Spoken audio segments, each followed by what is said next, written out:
الحمدللہ والصلاۃ والسلام علی رسول اللہ اما بعد۔ اللہ کے رسول کے نام پر جھوٹ بولنا بہت بڑا گناہ ہے۔ کوئی شخص آپ کے نام پر جھوٹی حدیث گڑھے اور یہ کہے کہ اللہ کے نبی نے ایسا فرمایا ہے یا ایسا کیا ہے، یا آپ کے سامنے یہ عمل کیا گیا اور آپ نے انکار نہیں کیا، آپ نے ایسا اقرار کیا ہے، تو یہ سب نبی صلی اللہ علیہ وسلم کے نام پر جھوٹ میں شمار ہوگا۔ اور جو شخص اللہ کے نبی کی طرف جھوٹ منسوب کرے اس پر جہنم کی وعید آئی ہے۔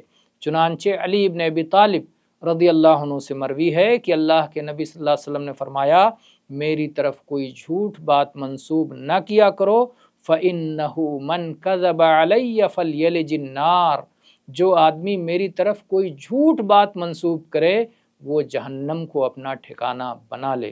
تو بڑی سخت وعید ہے نبی کریم صلی اللہ علیہ وسلم کی طرف جھوٹ منسوب کرنے پر۔ اللہ ہماری حفاظت فرمائے، آمین۔